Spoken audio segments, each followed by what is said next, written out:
Just a few short steps down to an incredible underground site. And this was the original cavity that eventually collapsed in. A massive sinkhole carved out of solid limestone by drops of water. So this is what a sinkhole looks like from the inside. From the inside, yes, before you fill it up with sand and dirt. And if someone were living right on top of this, they'd be at risk. Yes. Geologist Jerry Black says Sunshine State homeowners might be surprised to find out just how common these are.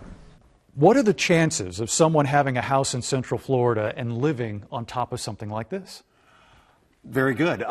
Not as probably as close to the surface as this, but you definitely have cavities of this size all over the state of Florida. Fossils found in this sinkhole show it's been around since the Ice Age, but no different, Black says, than the sinkholes we see opening up today.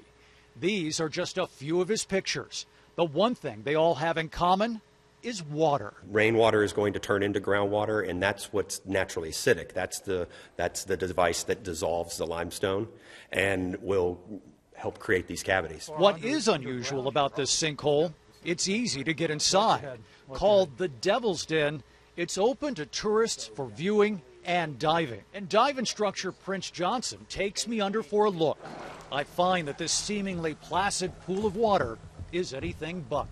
The water has gone down considerably because of the aquifer, but it has also risen when we've had hurricanes and tropical storms. It has risen another 45 feet.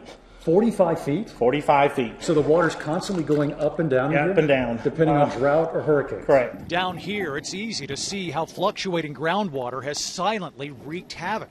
I passed by limestone boulders as big as cars sitting on the bottom.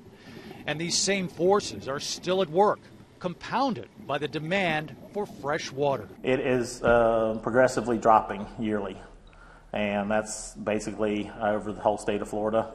The aquifer is getting lower and lower. Perhaps most striking to me, how appearances of this sinkhole are so misleading. A single beam of sunlight reveals the cavern is even bigger below the waterline, with tunnels and passageways carved deep into the darkness. But most disturbing could be the view from up top. The round opening is deceptively small, little indication of the cavern that's just beneath my feet. Until a hole like this opens up, there's really no warning, is there? Correct. It is that random and that sudden, and it could happen, obviously, overnight or at any time.